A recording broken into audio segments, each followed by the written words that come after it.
Hey, everybody. Thanks for hanging on.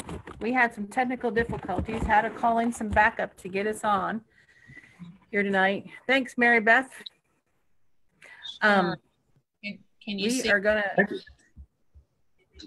We're gonna bring on Dan here. Okay. And so that you can everybody. see. Thanks for hanging on. We had some technical difficulties, had to call in some backup to get us on. We're gonna have to whoever that is needs to turn off their mic.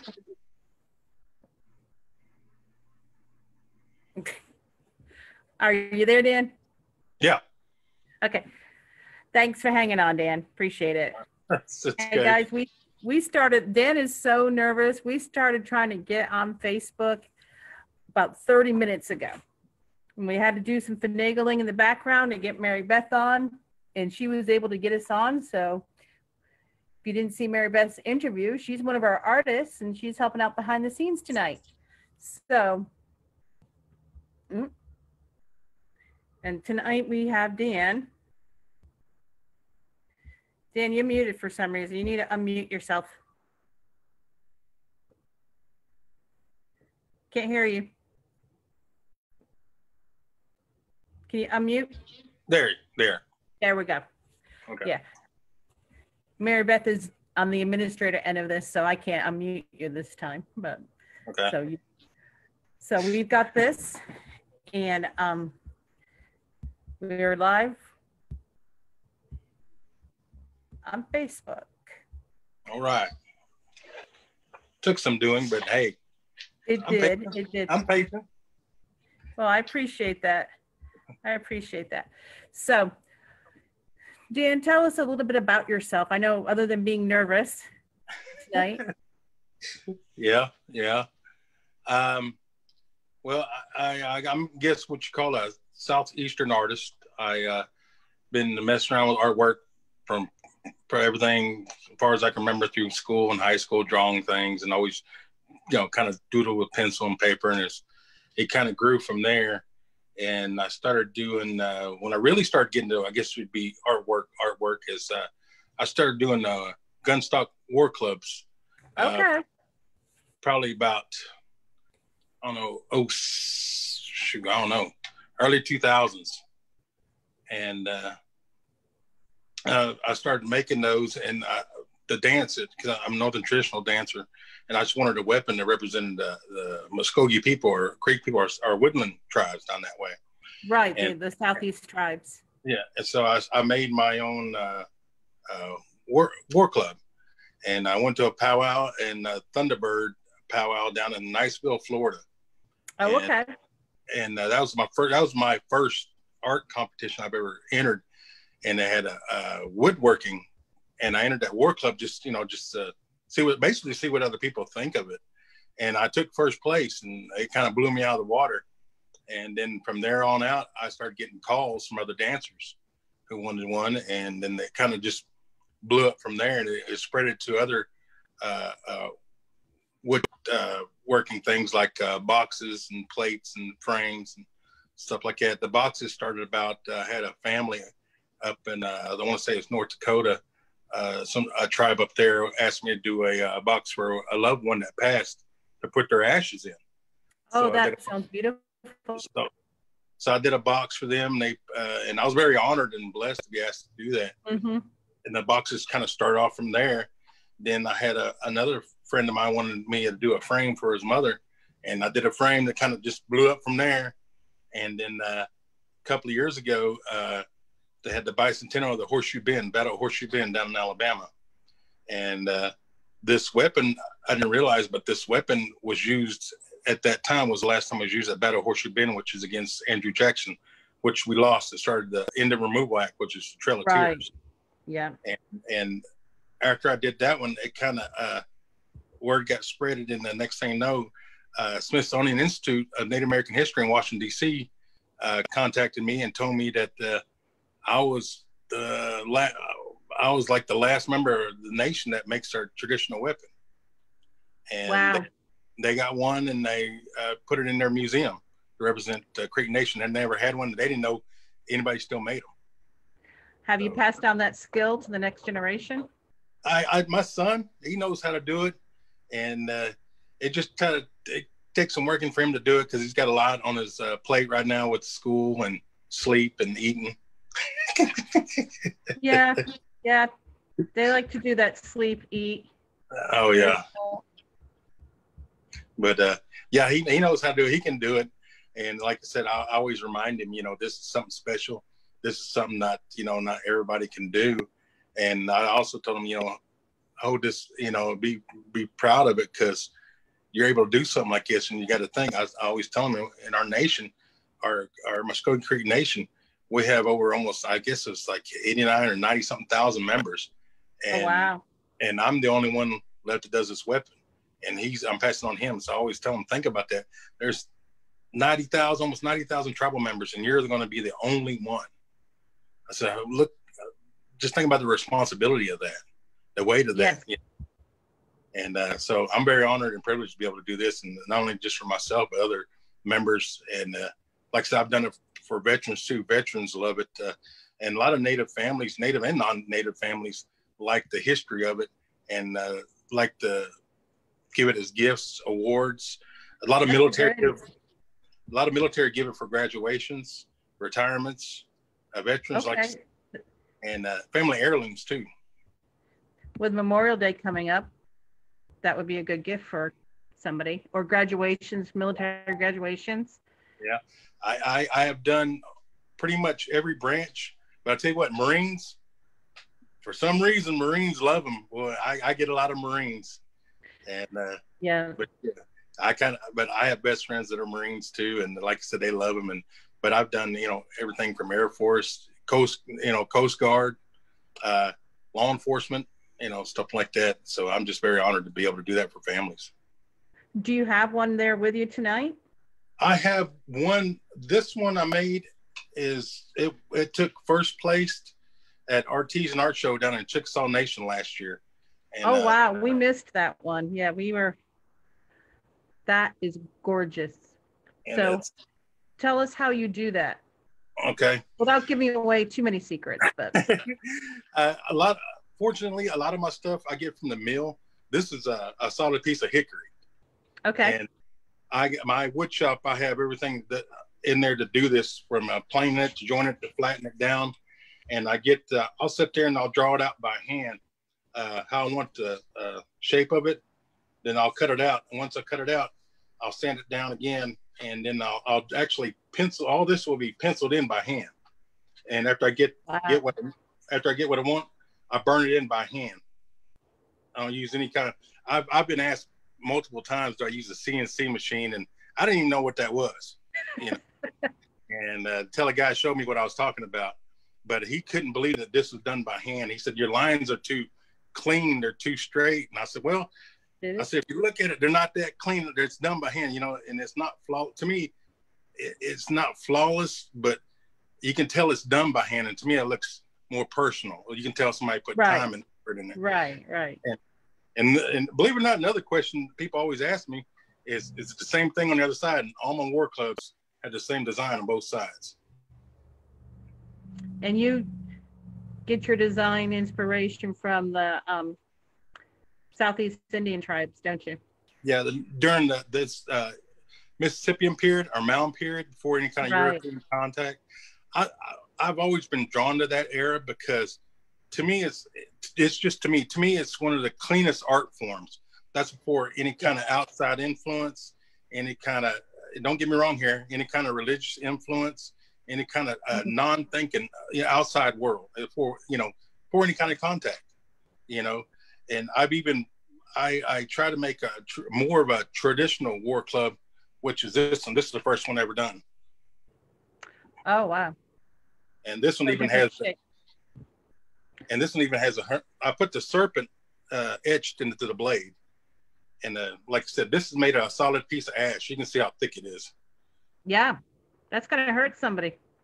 Oh yeah, and it's not really a big weapon, but it's not really a small weapon. But yeah, this thing's got some weight to it. Even if you miss somebody and just glance them with it, it's gonna do a lot of damage. But like I said, even the images are even burned all the way in. Mm-hmm. So, Beautiful. Absolutely beautiful work. thank you. Now, wood is not the only medium you work in, is it? You work in other mediums, don't you? Uh, anything I can put my hands on, pretty much. If I think a lot of artists has that mentality. They see something, they think, oh, I can do something with that, or I know it'll look good or look cool. To me, is when I see something, I like, I bet I could do that, or I think I can do that, or that would look cool on me. I got an idea for that. So a lot of our, not only that weapon I just showed you, but we used to do a lot of our trading, and a lot of our images were on shell work. And so I got into shell carving, and I started carving some shell, and I did a lot of research before I did it. And, it is a toxic thing. You do have to be very careful. You have to wear respirators, eye protection, because that dust is very toxic. And nowadays, all the information you ever need, you just get online, you can find the history, and actually, look at even YouTube videos.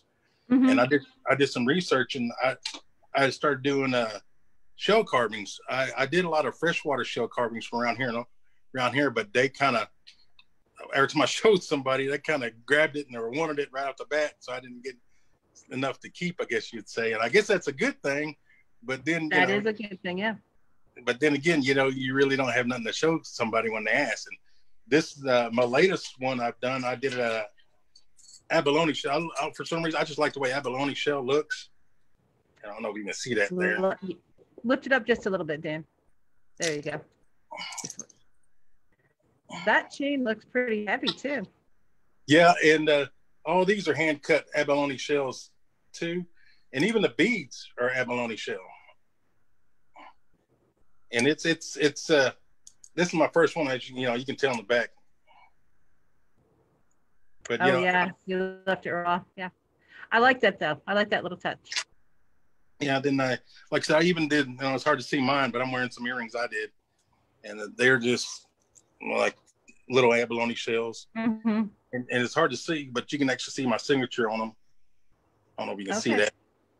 No, but, it's kind of hard to see on the camera. Cameras aren't. Yeah. So, and then like I said, I changed it up and I put nickel spots in some of them too. Mm-hmm. Just to do something different. Yep. So if somebody wanted to get a hold of you for some art, maybe somebody wants to get a custom work club, or first of all, do you do your own designs or do you do custom designs? I do custom. Pretty much, a lot of my work clubs, I'll sit down and just get I guess artist groove, and I start drawing, and then they come out. But I do a lot of custom work for different tribes, different nations. I have done a lot for powwow dancers because they got their own style of regalia and they want something to match. Right. And I use all kinds of woods. Like, hand me that one, son. The one, like I said, the one I showed you was a hickory. That's a hardwood. This one right here is called a white pine. And a lot of traditionally, you wouldn't use a white pine. It's very soft wood, yeah. Yeah, it's very soft. But if you're a dancer, it's very light, and it won't weigh you down. So that's the reason I do this. And plus, with this I mean, that one underneath the very bottom one, where it has the design on. The ones like this one, you can put a lot of artwork into them, and and it allows the dancer to, like I said, do a real custom like this one. It's gorgeous. Do you have any of your boxes with you today, or? Yeah, I have one red cedar box. I did, which is I don't know if you can see it. That looks beaded, the way it's painted. Yeah, it's all burned. I burned each square in and I painted it. And then I, like I said, even all the hardware is brass. Mm-hmm. And just like I said, just to be something different, because I've never seen a red cedar box with beadwork design on it. Right. I know a lot of Native Americans like to use cedar. Is there a reason for that, or? Red cedar is a good medicine, they call it. They store their feathers in it because red cedar keeps the mites out, keeps the mites off your feathers, and keeps all the bugs away. More than one reason to use the red cedar then. Yeah. Good medicine plus it. Oh yeah. That's important on those feathers. Yeah, and I love my wife gets on to me because I love working with red cedar, It just, when I come in from the shop, she says I smell like a gerbil cage or hamster cage. I actually like the smell of cedar myself. So, I mean. Oh yeah. Yeah. I do too. And like I said, it just, all the machines out there, I didn't realize, when I was putting my shop together, I didn't realize how important a vacuum system was. Yes. We found that out recently too. And I didn't know. I was like, well, I need this machine, so I need to save up for that. But I'll just get a vacuum and shop back later. I ain't worried about it. I used that machine one time. My whole shop is covered. And now I have to blow it out every time I use it. Every couple of days, I got to blow it out because it's just, man, it's just everywhere in there. So, did you have any specials or anything of interest or any events? There aren't any really events coming up right now. Thank you, COVID. But we do have an event. Yes, we do have it. Dan will be with us on Saturday for our live show on Saturday with all the other artists. And that will be 1:30 Central Time Saturday. So we'd like you all to join us. Be sure to go over to Redhand Art, and we'll have him tagged in the video later. Redhand Design. Redhand Design, sorry. Redhand Design. Oh, your game board, yeah. That's the newest thing. Newest thing. That's my newest thing. That's what being locked up during the pandemic does to you. It makes you spread out. Looks like we have a question over. Somebody's got a question. Someone says, hold it up again. Hold it up a little higher, Dan. There you go. Now, this one's a custom piece I made, as you can tell. It's not for me, even though it is Beaver on it. It's not for me. It's for another Beaver family. But it's a custom made for the second chief of Creek Nation, Dale Beaver. Okay. It's a nice gift to make. Oh, yeah. Now my family wants more, and I messed up and showed my family, and now they all want one. And right, Christmas gift. Oh, yeah. They act like I can sit down and whip one out. They don't realize the time and effort it takes to put into that. Friends and family discount, right? Oh, yes. I get that a lot. So Dan will be with us on Saturday, 1:30, right here on the Oklahoma Indian Festival Facebook page with all the other artists. So we invite you all to join us there. Be sure to go and like Dan's page. And what's that page again on Facebook? It's Redhand Designs on Facebook, just Redhand Designs. Redhand Designs on Facebook. Or you can just Dan Beaver. Dan Beaver. Dan says hit him up for friend requests. He'll take friends. Yeah, you can always have a lot of friends. And like I said, I'm trying to get a special together before Saturday. It's just trying to take a little time because what it is, with this pandemic and everybody, being at home, I had a lot of time on my hands. So I put a lot of stuff together, and it's just trying to figure out how to get it out there and, right. So that's what I'm in the middle of trying to do. But I should have something figured out by then. But like I said, I'm open to any kind of custom orders, boxes, war clubs, whatever. I use all type of woods, and they just contact me, and we'll exchange messages, and usually I can knock something out for them. It takes about 3 to 4 weeks for a custom war club. It also depends on how many orders too. Right. But I mean, it's custom. As you said, it's hand drawn, then it's hand burned, and then stained, and I'm sure you put epoxy on it or something. And yeah, I even make the blades for them. Oh wow! So a lot of love. I guess I'm a metal worker too. So there you go. Well, yeah, because you're engraving the metal too. Yeah.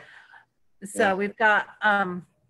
So don't forget to like Dan's Facebook page. Go ahead and like our main page, the Oklahoma Indian Festival page. Mm-hmm. Share this with all your friends. Invite them to come Saturday to the event. Mm-hmm. And just a big wado to everybody. Thank you. Wado. Thank you. Thank you. And thank you for being patient with technology. Sometimes it works. When it works great, right? Hey, anything with me and technology, I usually can break it. Yeah, it's all my fault. No. So we've got tomorrow night. We'll be on here again with another artist or two. So be sure to check for that and meet some more artists. So thanks for now, everybody. Thank you. Thank you.